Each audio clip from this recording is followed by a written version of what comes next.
kuri twitaye ati aratakambira Paul Kagame kugira ngo arenganurwe.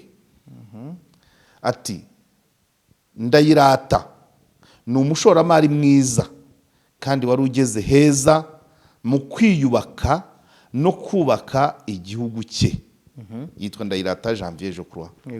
Ariko aya magingo ari mu kaga gakomeye yatewe na bimwe mubona kuri iyo baruwa yandikiye umukuru w'igihugu cyacu His Excellency Paul Kagame atabaza ndetse anamutakambira ku karengane yahuye nako. Birababaje cyane kubona umuntu nk'uyu nguyu wari ufitiye igihugu akamaro arimo kubungana akarago n'abana kubwo kubura uwakumva ikibazo cye ngo gikemurwe. Kuko u Rwanda n'abanyarwanda dukwiriye ibyiza. Atagenga urugwiro, Prudence Rubingisa, PSF Rwanda, Oswa Kim, Gisa n'Intwari, Scovia Mutesi, Anne Marie Mwiza, Murangira Bitieri, RNP spokesperson ubwo ni Rutikanga, Fandi Rutikanga. Hanyuma Ingabire ubwo ni Marie Makire. Hanyuma na Dr. Damascene ushobora gusanga ari Bizimana na Peter Kagabo ubwo ni Jean Pierre Kagabo hari. Hanyuma anataginga Igihe. Uyu mugabo mu marira ye avuga ko yibonaniye na Perezida wa Repubulika. Ndizera ko abakurikira n'ukwitonda. Ndizera ko abari hano babasha kumva ibiganiro byanjye bahura n'umukuru w'igihugu bamwibutse ngo uriya mugabo mwahuriye convention mu nama y'umushyikirano akakwihererana ngo yarabanje amusaba kumusuhuza.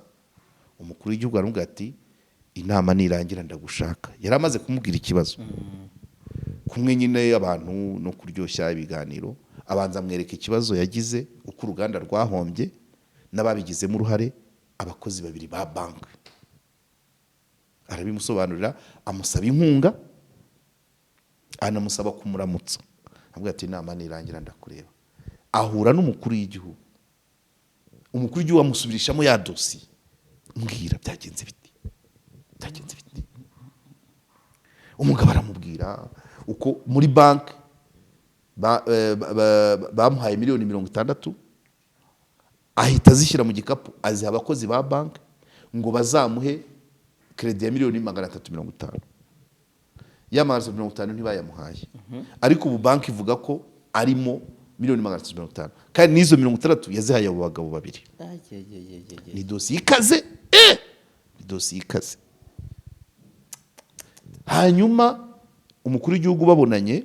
Tandukana na babandi babeshya ababona Ishwa Deal bamaze kugeza benshi ku nzozi zabo.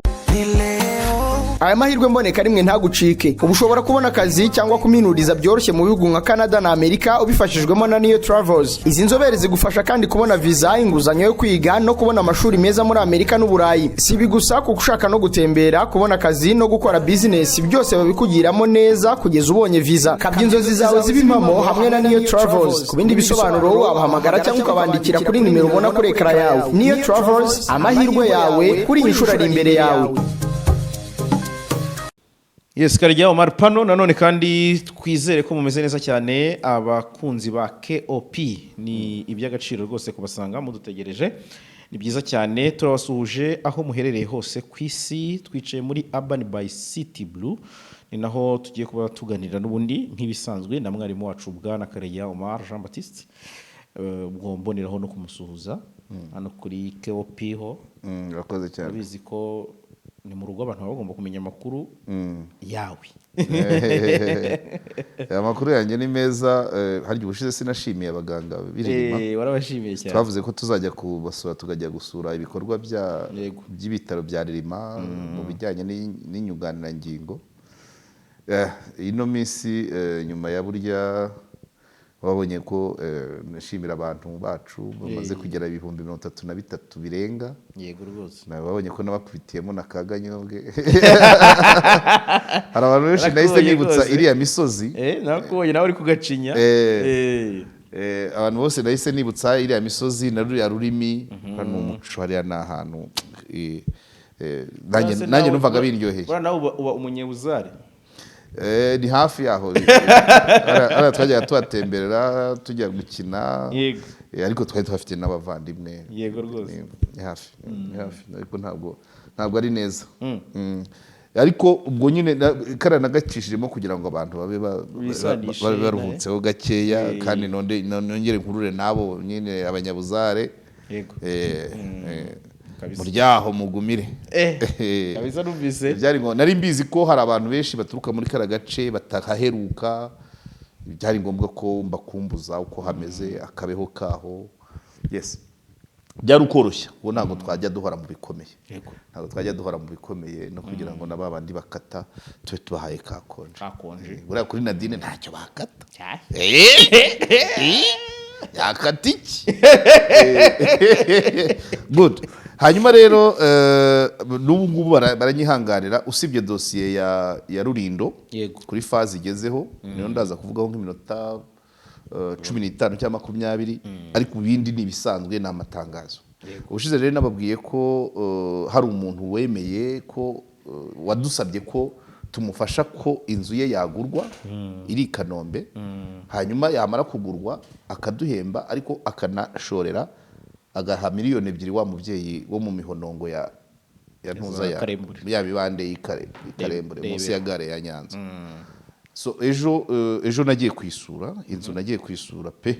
Yego. Nubwo ihenzemo gacyasi cyane kuko iri ahantu heza hagati ya kaburimbo ebyiri haruguru haca kaburimbo.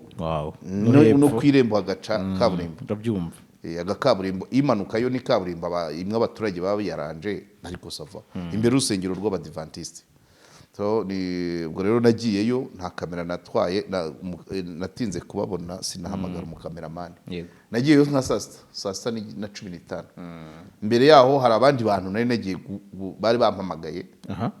Bampamagaye nabo bashwanya ari abavandimwe ibintu birimo amafaranga iyo ntiragera ariko nzayibabwira ibibazo bikomeye.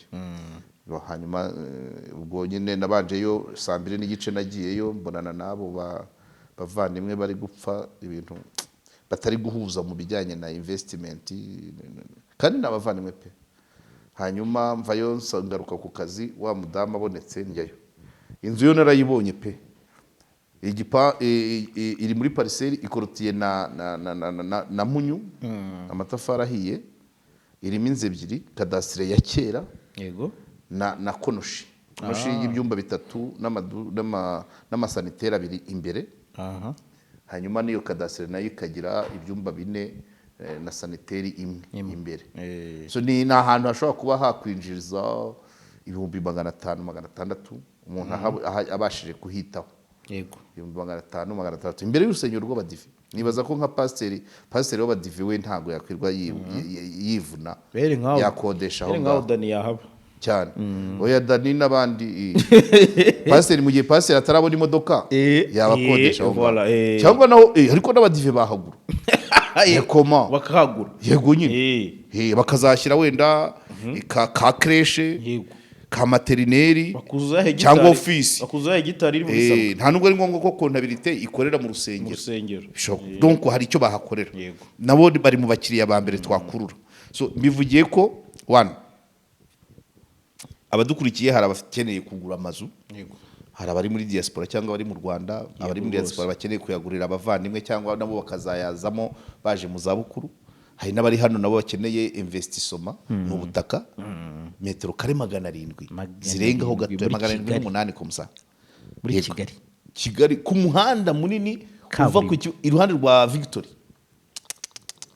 kuri kaburimbo ijya iva ku kibuga cy'indege ijya ku kigo cya gisirikare umanuka inzu buyireba buri. So n'ahantu heza kandi urumva ni muri cadre ni ryabuye rimwe rigurutsa inyoni ebyiri ntabwo njya mvuga ko rizica ko ni ibiremwa ni ryabuye rimwe utera hamwe hakaguruka inyoni ebyiri no kuvuga ngo iyo nzu iguzwe ba nyiri inzu babonye amafaranga KOP nayo ibonye komisiyo ariko na wa mudamu arafasha sore kugira ngo mbizana hano kugira ngo dufatikanye hanyuma rero ubwo ni kankomeze ku mitungo ariko ndaza kugaruka ku by'uruganda iyindi mitungo tuzagenda na Dani tujye gufotora igasanze hari jardin nziza cyane irimo amabinga aragera mu 8 wanayongera jardin iberamo n'ubukwe ikeneye umuntu uyikodesha agakoreramo nawe yazatureba tukavugana ariko tuzashaka umwanya tugende tuhafotore tuherekane hamwe nta kibazo kandi uwo muntu afite n'indi nzu n'ayandi mazu menshi igikondo akeneye nayo uyagura ntabwo ari gukodesha rumva igikondo ho hakeneye ugura ntabwo ari ukodesha nubwo imitungo ni y'umuntu umwe hamwe nahakodeshwa gasanze ahandi igikondo no kugura ubwo naho abantu bafite akantu ubwo mbambwira abadukurikiye abafana n'abakunzi n'abunganizi hanyuma nkanabwira n'abandi basanganwe iyo business y'ubukomisiyoneri nabo bahabonera akazi barisanga ntabwo ndabijyamo neza ntabwo ari ibintu byanjye ariko ntabwo umuntu wese ugannye iyicano yampamagara ku giti cyanjye yabivuga muri komanteri mufata nk'umunyamuryango kandi nta na kimwe ngomba gutesha agaciro donc ngomba gutumika uko byakabaye okay ariko uwo musaza we nyiri iyo mitungo ni inshuti yanjye by the way muri corona twajyaga tujya tugatamira bakadufata amasaha yarenze ni umusaza n'inshuti yanjye cyane ndahibutse wigeze kuhambwira yes ubwo gaciyemo n'amatangazo hari ikibazo rero muri kino gihe amabanki abantu bagiye bafata amakredi mu mabanki rimwe na rimwe nk'ubu uyu umpamagaye mu kanya ngo yafashe kredi ari $30 none bari kumusaba $140 z'inyungu yego hari n'undi wampamagaye kumwe amabanki agenda agurishwa hindagura abantuza noneho mu kugurishwa za dosiye niza zarakemutse bakongera bakazigarura ni amabanki ubwo ni 3 mfite mu mutwe ni 2 bampamagaye batandukanye rimwe na rimwe hakabamo n'ibitumvikanwaho mu nkiko mu mpapuro zimwe hakazamo impimbano ubwo nabo nitubasha kuganira nabo nyirizina tuzabonamo icyo twatangaza ariko na Kayonga nawe ko tutamuheruka kandi baratsinze ubu nawe abyumvireho baze kumutubikira god Kayonga turamusuje hari inkuru nzi neza ko ishobora kuzavamo bamwe bazumva n'ikiganiro bakarira cyane yongeye kuyitangira hari izindi ebyiri natangiye zipendinze buri kantu nakubwiye nagiye kuri moto amasaha 2 yego iri iracyari mu nzira nari nayitangazo ndacyashaka ibirungo yego hanyuma iyo yindi yo ngiye gukorera samari ariko niyo ejo nabyukiyemo mu gitondo iyo nabyukiyemo Kanombe mbere ya saa 6 nayo izaza igira ariko reka mvuge kuri iyi kuko nayo isa nayo ishamikiyemo n'ibintu by'amabanki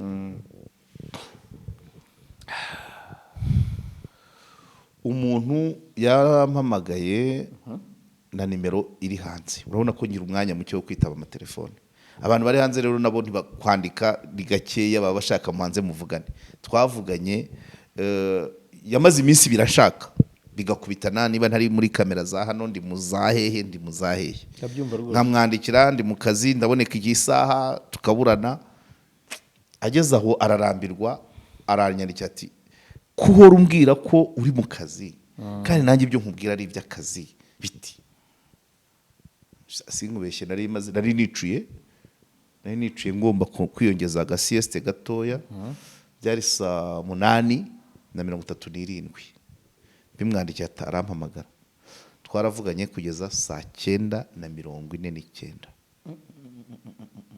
umugabo avuga arira. By the way n'uwo wejo i Kanombe harimo yazengaga amarira mu maso kuko abantu barahemukirwa cyane ukabona birarenze. Mpereye inyuma uwo mugabo wampamagaye igihugu arimo sinkivuga gusa kuva avuye mu Rwanda amaze kuzenguruka nk'ibihugu bitatu, arabunza akarago n'abana n'umugore, yarahoranye uruganda ruhagaze miliyari nk'eshatu. Arakubwira ikiniga kikamufata kuri telefone uko aho ari ibyo nemereye abantu aho ari, nzamubwira ajye muri studio akodeshe kamera mubaze ibibazo dukorane ikiganiro, ariko ubuhamya bwe buteye agahinda. Nawe bishamikiye kuri banke n'amakosa cyangwa ibitumvikanwaho hagati y'abakozi ba banke n'abakiriya babo, birimo za ruswa, kuko wavuga ko yahaye abakozi ba banke miliyoni 60 mu gikapu atari kuri konti liquide. Impapuro yarampaye ni nyinshi. By the way hari twitiye nta nibanga ririmo, hari twitiye nari koherereje yatanzwe n'umuntu ukora ku gihe witwa Manzi, uraza kuyireba uze kuyishyiraho. Uriya mugabo yarampamagaye, urumva uwo mwana wo ku gihe yaratwitinze, ariko umugabo nawe arensista arampamagara ambwira ubuhamya bwe. Uruganda ruri Kayonza, tuzajyayo na Dani turufotore. Ukunyumva rushobora kuba rwaramezemo ibyatsi, ibimashini byarahombye kubera ikibazo cye na banki. Uyu mugabo mu marira ye avuga ko yibonaniye na Perezida wa Repubulika. Ndizera ko abakurikira n'ukwitonda, ndizera ko abari hano babasha kumva ibiganiro byanjye bahura n'umukuru w'igihugu bamwibutse ngo uriya mugabo mwahuriye convention mu nama y'umushyikirano akakwihererana, ngo yarabanje amusaba kumusuhuza. Umukuru w'igihugu aramubwira ati inama nirangira ndagushaka. Yaramaze kumubwira ikibazo kumwe nyine abantu no kuryoshya ibiganiro, abanza amwereka ikibazo yagize, uko uruganda rwahombye n'ababigizemo uruhare, abakozi babiri ba banki. Arabimusobanurira, amusaba inkunga, anamusaba kumuramutsa. Avuga ati inama nirangira ndakureba. Ahura n'umukuru w'igihugu, umukuru w'igihugu amusubirishamo ya dossier, mbwira byagenze biti.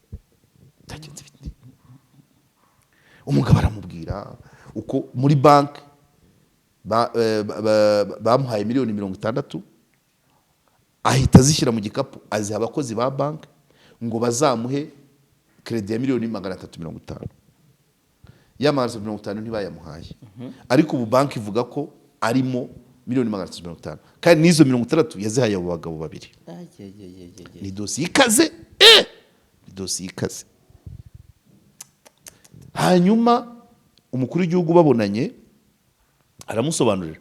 Umukuru w'igihugu aramubwira ati inkunga ndayikwemereye, amwereka n'abantu agomba gukurikirana, wa PSF, wa RDB,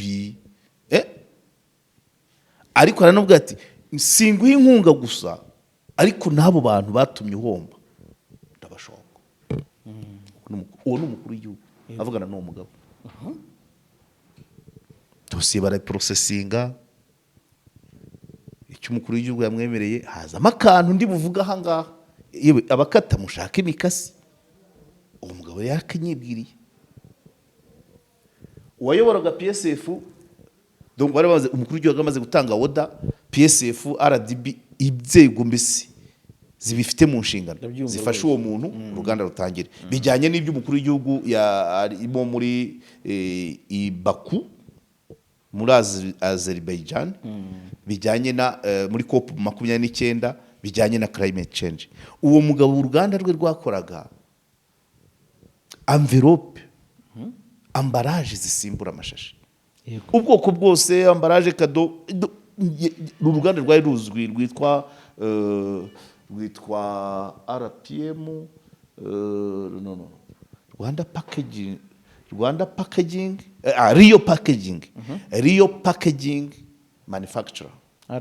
yes RPM tuzarusura uruganda tuzarusura ibi ni introduction tuzajya ku ruganda hanyuma nituva ku ruganda tuzakorera ikiganiro noneho na nyuma nawe namara kubona kanya tuje ashake kamera cyangwa yifate video tuzabivugana wabyivugire kuko ndabizi ibyo mvuze hari igihe abantu bagira ngo wenda hari igihe ushobora kunyerera ku ijambo uko yavuze akatari ko mvuze ariko nawe afite ubuhamya bw'ishuri twavuga iyo minota twavuganye ntabwo byose yabigira akajya ashobora kuvunagura hanyuma icyo nari ngiye kuvuga kinakomeye cyane yego nzi neza ko abantu barakata abagombaga guha uwo mugabo ubufasha kuri oda y'umukuru w'igihugu bamuhamagaraga bamubaza ngo wavuye Bugande cyangwa wavuye Kongo waje mu Rwanda uturukaye icyo banza kumumaza akavuga ati ngiye navuye Kongo niyavuga wumva nyine cya kinyarwanda cy'abantu baturutse Kongo kiba kirimo igiswahili kirimo igiswahili oya n'amaton niyo yabavuga ijambo ry'ikinyarwanda prononciation mbese phonologie ibitameze nk'uko kwacu yego haba harimo ibihekane bimwe byashya kabyitasha bashirira kuri konte ibintu nk'ibyo nibisanzwe nta mateka nta birenze kuko yavuga byo toye nkange nk'umuritereri kwanariza indimi nibisanzwe iyo ukimara kuvuga mpita numva ururimi wabanje ni question yo kumenya ngo ururimi urwo mu bwana rwari uruhe hanyuma promoma uri mu kinyarwanda ariko iyo wabanje urundi bihita byumvikana mu mivugire byo nibisanzwe ça c'est l'analyse linguistique nibisanzwe nta kindi kibirimo buri muntu wese yaganira buri muntu wese iyo ururimi rwabaye urwa mbere kuri we iyo yize urundi interference y'urwa mbere iraza kuko yarwize mu bwana aho yize primaire ibintu nk'ibyo good bakamubaza si rimwe si kabiri agera aho nawe ararakara atari ko ndi umunyarwanda watashye mu Rwanda nk'abandi naganiriye n'umukuru w'igihugu akanyemera inkunga kuki imbere yo kuyima mu mbaza cyo geze bararakara kuki buri kanya mu mbaza wavuye Uganda wavuye Kongo nundi akongera wavuye Uganda wavuye Kongo babimubaza birenze gatatu so biza kurangira inkunga bari baramwemereye ngira ngo yari 750 ibihumbi 750 by'amadolari nyukwa nkurikije uko yambwiye cyangwa 750 sinzi uko yageze hagati baza kumubwira baza kumwemerera 310 ubwo harimo donc wari umupira uri hagati ya PSF na RDB uko RDB hindura abayobozi na PSF hindura abayobozi bigenda bipfayonga aho ngaho ndabyumva bigahinduka yego bajya mu manza reka kugira ngo ndezime ntabwo ari ikiganiro azakivugira yego kuri finali aho bigeze no mu nkiko byaranze hanyuma ariko iyi dosiye ifite abantu ngo babiri yego bayifungiye umwe wakoraga mu rukiko rukuru cyangwa rw'ikirenga n'uwakoraga muri banki n'uwakoraga muri banki yanyuzwagamo amafaranga yari agenewe abagore atanzwe n'umuntu uwo mukozi wa banki ashobora kuba afunzwe n'uwo wa Cour Supreme afunzwe hari n'uwo muri RIB w'umudamu nawe wafashwe ariko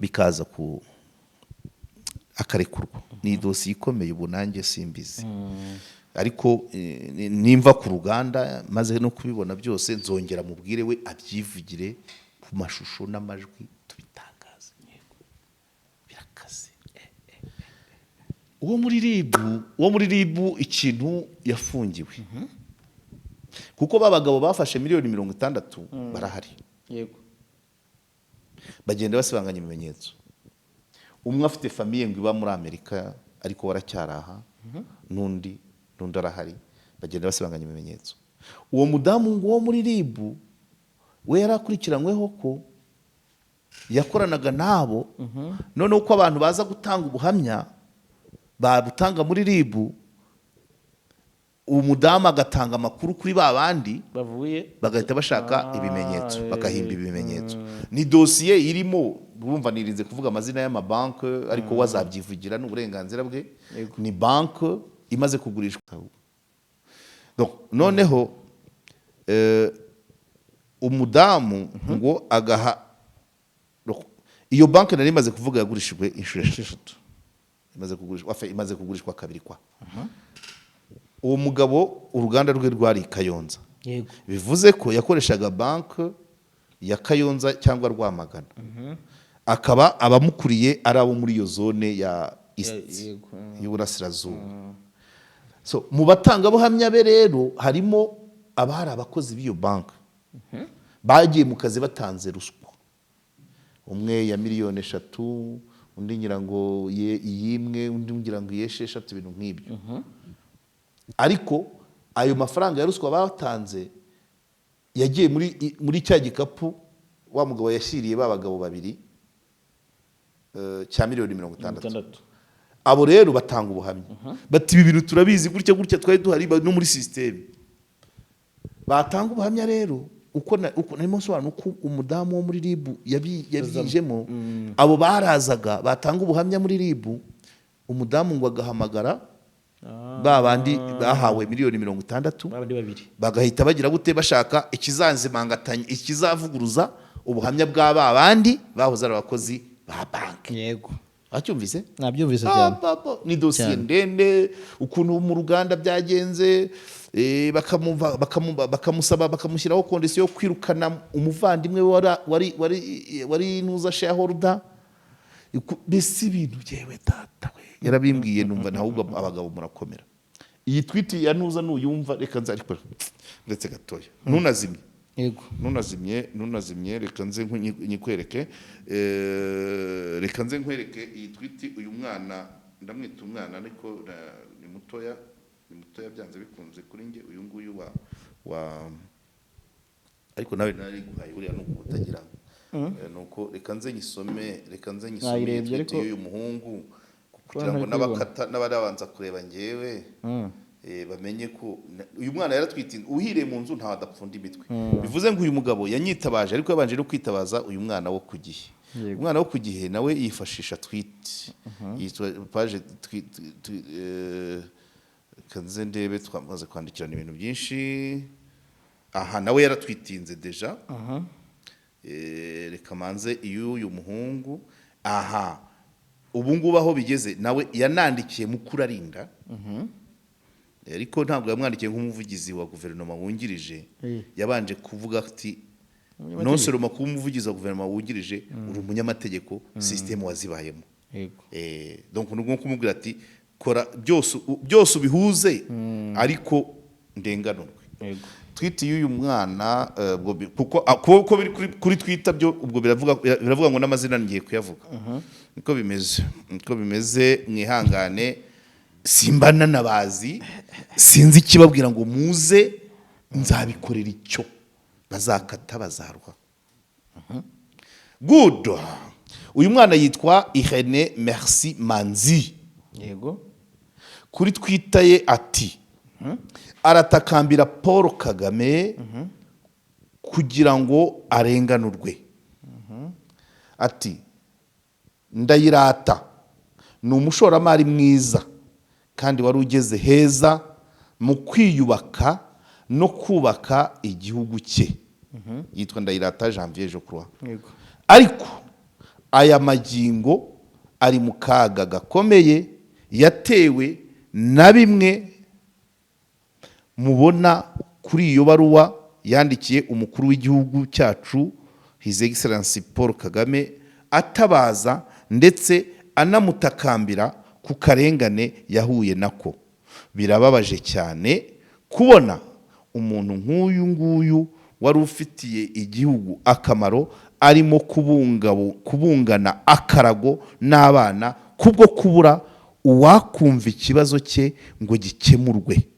kuko u Rwanda n'abanyarwanda dukwiriye ibyiza atagenga urugwiro Prudence Rubingisa, PSF Rwanda, Oswa Kim, Gisa n'Intwari, Scovia Mutesi, Anne Marie Mwiza, Murangira Bitieri, RNP spokesperson ubwo ni Rutikanga, Fandi Rutikanga, hanyuma Ingabire ubwo ni Marie Makire, hanyuma na Dr Damascene ushobora gusanga ari Bizimana, na Peter Kagabo ubwo ni Jean Pierre Kagabo hari, hanyuma anataginga igihe. Ibaruwa irimo ndende uyu mugabo yanditse, ntago yo turi buyisome yose, ndabona byinshi nanjye nyifite hadi kuko gusomera muri telefone si ibyanjye cyane. Good. Hanyuma iyo ni twita yande ya wa muhungu wayigihe. Umugabo nawe yandikira Ale Mukurarinda yaramubwiye ngo nyakubahwa, nzi neza ko wakoze mu nzego z'ubutabera bw'u Rwanda kandi wagiye ukorera igihugu n'abanyarwanda neza mu bunyangamugayo, aribyo byatumye nyakubahwa His Excellency Paul Kagame yongera kubagirira icyizere kandi urabikwiye. Ati uri umuvugizi wungirije, ariko nanjye nk'umuturage ngendeye ku bunyangamugayo bwawe bwatumye Imana iguhitamo ikakwereka His Excellency Paul Kagame, nanjye ndakwinginze kandi ndagutakambira unshikirize unshyikirize ubu butumwa bufunguye kuri nyakubahwa Perezida wa Repubulika y'u Rwanda, kandi wenda nibimugeraho nzabasha gutabarwa kuko abandenganyije n'uyu munsi yaje igice. Ibaruwa itabaza nayo ndayifite. Itabaza ariko ni ndende, reka njye kuri twitaze ku giti cye.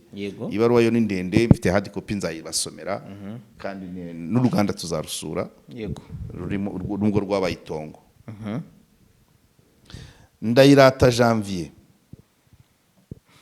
twitaye atagenga Paul Kagame, nyakubahwa mubyeyi, nzi neza ko wakugeza imbere aba abonye ubutabera. Nanjye ndagutabaje kubahombeje uruganda rwanjye biciye mu bwambuzi bushukana na ruswa. Kugeza ubu abari bagakwiye kundenganura ari bo bafatanyije nabo mu kundenganya. Page ya 2. Nyakubahwa, uyu munsi uwari umushoramari akaba ari kuzererana umuryango hirya no hino azira kudahabwa ubutabera uko bikwiye kubera ruswa n'akarengane. Nyakubahwa, nkoresheje iyi space nyuma yo kugerageza inzira zose no kukugeraho byarananiye. Ndabashimiye.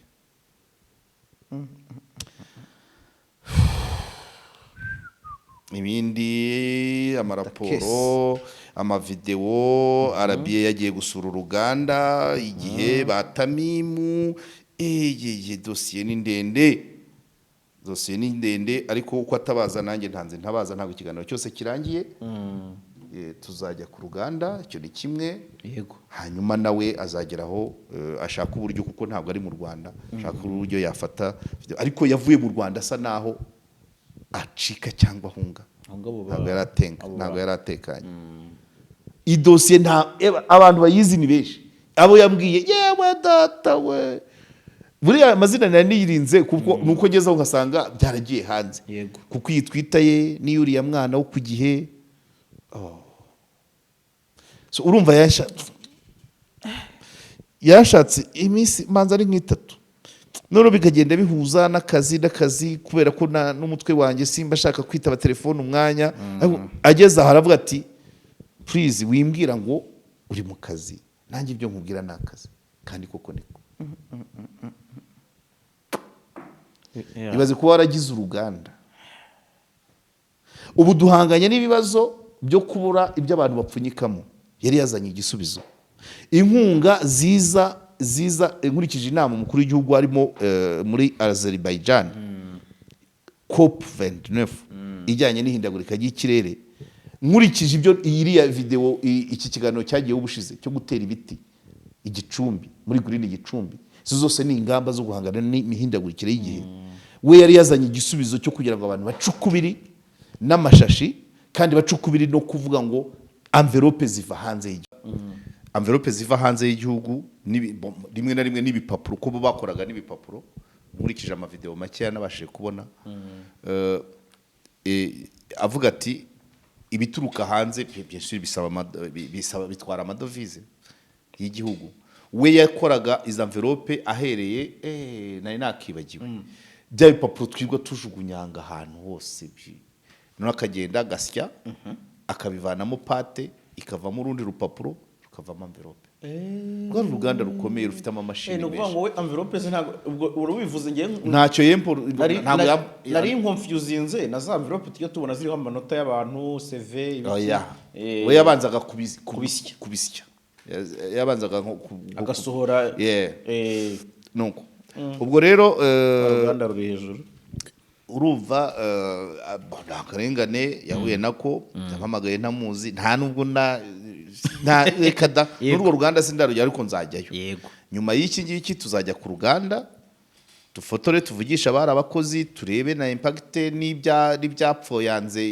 igihombo kirimo urumva ko bihuje na COP 29 inkunga ziva muri Green Fund Global Green Fund zakabaye zibufasha ari mu bikorwa ariko deja ubu arimo arabuyera niko nabyita so rero muri make nyuma yaho nituva ku ruganda nawe azifata ikiganiro nzamuha ibibazo asubize abyivugire abantu babyumve hano ntago duhimba amakuru yego akarengane kajyanye n'ibintu bijyanye n'imitungo byo ebana bizasa naho bigenda bizamuka cyane mereye kuri iyo case nanone yejo nazindukiyemo erega yo ni umuntu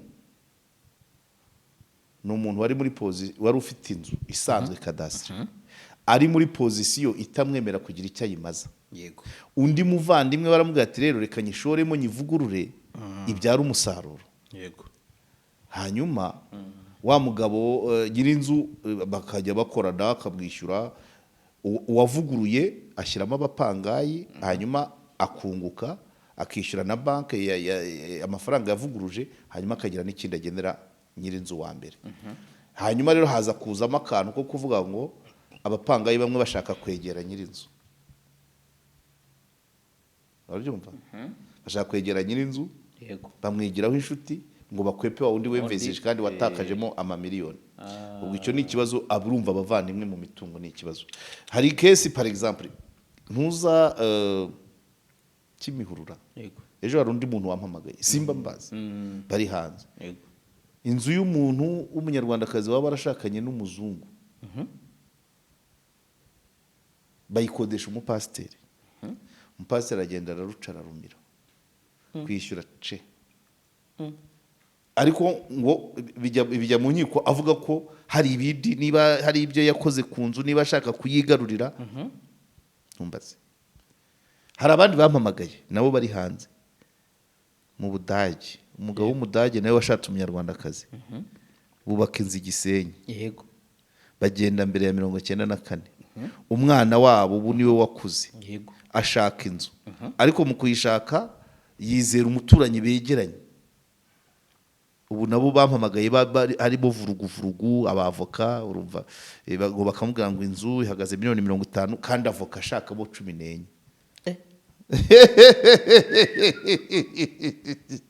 so ibintu by'imitungo ahantu bigeza abantu nyamara hatabonetse umurongo cyane cyane nka ministeri nka minubumwe cyane na ministeri y'umuryango abantu bakagaruka ku bujyangamugayo abantu bakarespecta bakubaha amasezerano navuga ngo bakabinyangamugayo ikitari icyawe ntikiba ari icyawe ariko cyane ibijyanye n'imitungo amasambu byo ni ibindi ariko uwo mugabo urumva ko ntabwo akuze cyane ngira ngo 2016 ngo yari afite imyaka 35 urumva n'81 urumva ntabwo gusa nyine ikibazo cye cyageze henshi ubu ndi kubivuga benshi bari guhita bibuka iyo dosiye benshi bari guhita bibuka iyo dosiye baramuzi inzego zose inzego uko zasimburanye muri PSF kuko yabonaga ibihembo ntabwo ari umuntu wavuga ngo kandi numva yari yiyemvestishije muri domaine ikenewe kabisa. Donc nuvuga ngo ibiri kuvugirwa muri Azerbaijan mu nama ya COP29 ubundi nk'uyu mugabo ubundi uruganda yaba rugikora yakaba yanariyo bivuze ngo n'amanota u Rwanda rwaba rubona uruhare rw'uyu mugabo rwayazamura reka mbere yo gusoza nce muri make ariko yego muri make bimwe mu byo twagiye twandikirana urumva ibyo kumpamagara isaha n'iminota 20 byo ntabwo nari kodinze gusa numvaga nanjye bindenze abo rero arambwira ati icy'ingenzi mubaze by'ibigana icy'ingenzi ni ubutabera nkeneye kuko his excellence yabishatse yandenganura kuko ndababaye pe kuba nitabiraga iminsi mikuru y'abanyenganda n'izindi nama zose ubu nkaba mbungana umuryango nta byishimo namba. Message ya mbere anyereza nimero ambwira anyereza nimero za Jean Pierre Kagabo arambwira ati uwo afite amashusho y'uruganda rwanjye rugikora neza kandi RBA nk'itangazamakuru uru ruganda nirwo ikoresha mu gihe bari kuvuga mu kurengera ibidukikije. Ubwo ni Janvier tukivugana arongera ati narimo mubwira ko nzajya ku ruganda ambwira ati nzaguha abantu bahari abarukozemo good anyohereza amabaruwa amanalize y'amabanki ati iyi ni analize yakozwe na banki kuri iyo nguzanyo ya 350 million nta yindi nguzanyo bigeze bigaho itariyo ubwo ni yandi batamuhaye banki nayihoreye arongera ndi baruwa ati correspondance yabaye hagati ya banki ishami rya Kayonza na banki nkuru urwego rw'i Kigali headquarters boherezanya umushinga wanjye akongera anyohereza urutonde rw'abasabye inguzanyo bakanayemererwa ni njye ubanza ku rwego rwa Kayonza na Rwamagana ku mashami ya Rwamagana byoherezwa i Kigali. Ni ibimenyetso ari kuzana ariko azabyivugira nanjye nifungura nimara kubyemprima nzabisoma ariko bizafata umwanya ni byinshi. Arambyanyohereza ikindi kintu ati iyi ni plan de remboursement uko yishyuraga yakozwe na banki uburyo nzishyura inguzanyo ya miliyoni 350. Arongera ati ngiyi credit committee minutes mvuga ngo raporo ya komite ishinzwe inguzanyo muri iyo banki ku rwego rwo hejuru ku rwego rw'igihugu bagaragaza ko nasabye miliyoni 350 bampaho miliyoni 60 ndetse n'urutonde rw'abandi iyo nyandiko irasinye kandi bigendanye n'ubusabe bwanjye. Za 60 izo 60 nizo yashyize mu gikapu ashyira babagabo babiri bamubwira ngo numara kuyaduha turashyiraho 290 bamurya sini. Hanyuma arambwira ati ejo nzaguha ibaruwa yo kuri 23 z'ukwa gatandatu 2015 ivuga ngo hashingiwe ku ibaruwa yawe turakumenyesha ko wemerewe inguzanyo kugira ngo ushyire mu bikorwa umushinga wawe w'ubucuruzi miliyoni 60. Niyo bamwemereye. Aha rero ni birebire reka ngende ndeba utugufi.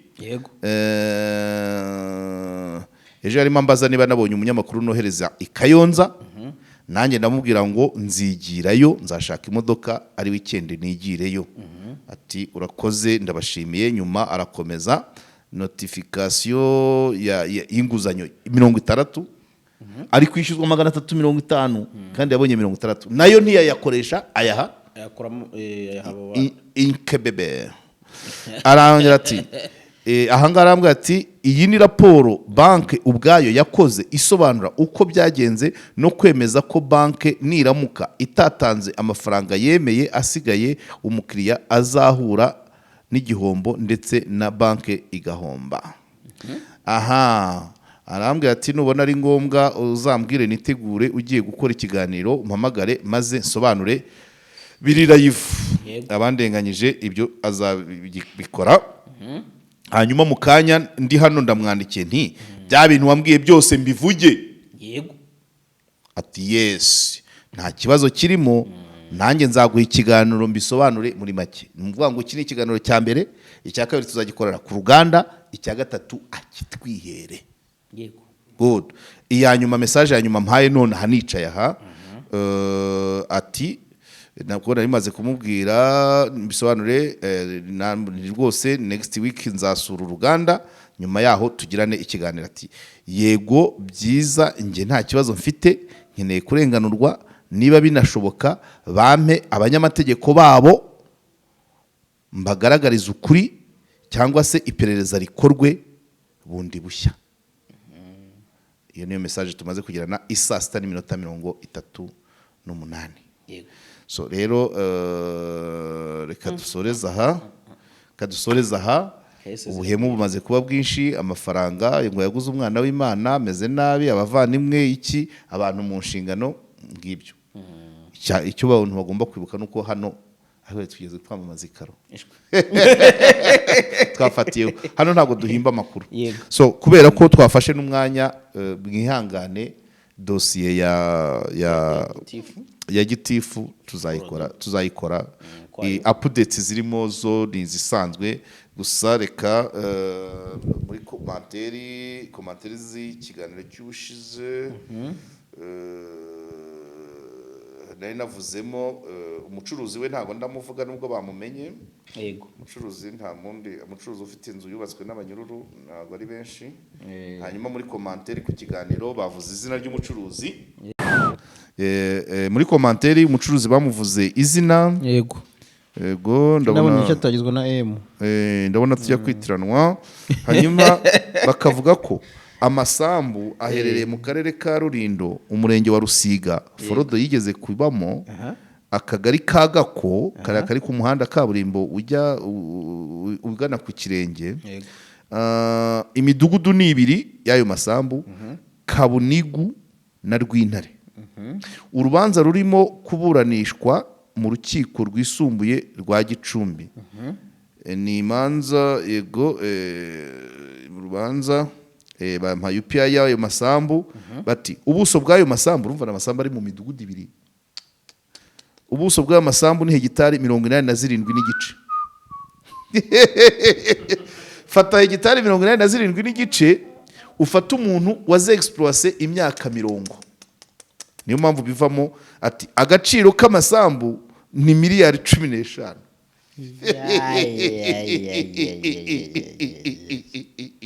Okay, so muri make kuri Forodo tuzakora ikindi kiganiro twitonze.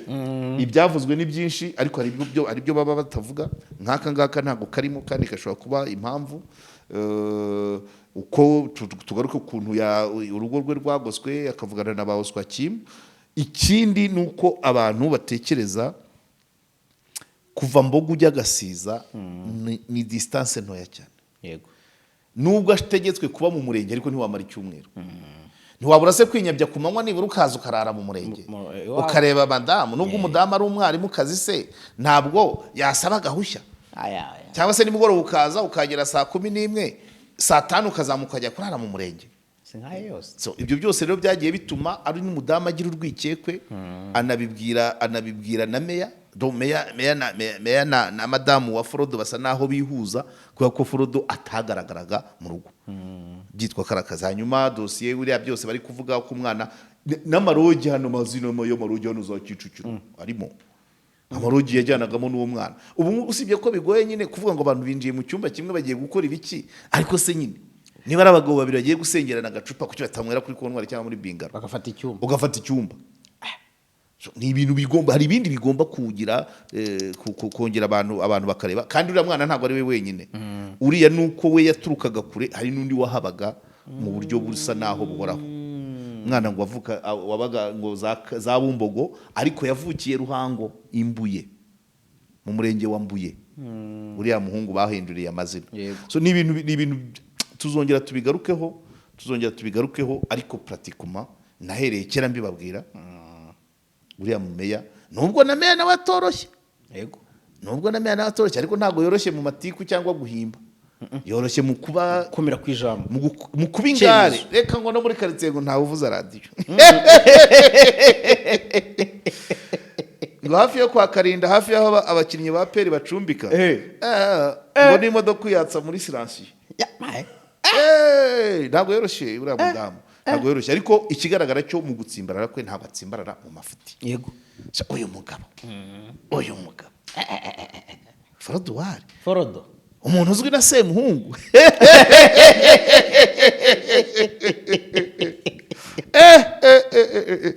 Nabonye ari na twita ya ntuza ya Animal niwe mwiza, byose tuzabirebera hamwe, ariko nibumve, abadukurikiye bumve ko tuzakora ikindi kiganiro kuri dosiye ya Gitifu na Meya, kandi tuzashyiramo ibyo utabona ahandi. Yego, kuko uko KOP navuga ngo iki, uko ikora bitandukanye n'imwe. Tuba dufite mu tuguni twose aho ni sawa, kuko nta muntu n'umwe urakomoza kuri iyi kesi y'urwo rubanza y'izo hegitari 87 nazo zishobora kuba imbarutso. Karacyarimo twamamaze. Uyu munsi Ikaro batwihanganire. Ikaro twarabazahaje, ntabwo twabamamaje mu biganiro bya Nadine, kandi byari kubera ko nyine urabyumva. Ikaro Plaza bihangane, abashaka amakaro kurangiza inzu ni ku Ikaro Plaza imbere ya gare, uciye munsi ya sitasiyo imbere ya gare y'Iremera, muhamagare 0783 hanyuma kwa mwarimu Clement abiga imodoka n'amategeko y'umuhanda, muhamagare kuri 0782483722. So ibiganiro hano birahari, nuko tubura umwanya, n'intege zikagenda ziba nkeya, ariko n'umuryango mugari kandi nubaha. Yego, nanigiyemo byinshi, amakomanteri yabo iki, abampamagara inbox, hari byinshi nanjye ubwanjye bihindura mu mikorere no mu mibereho.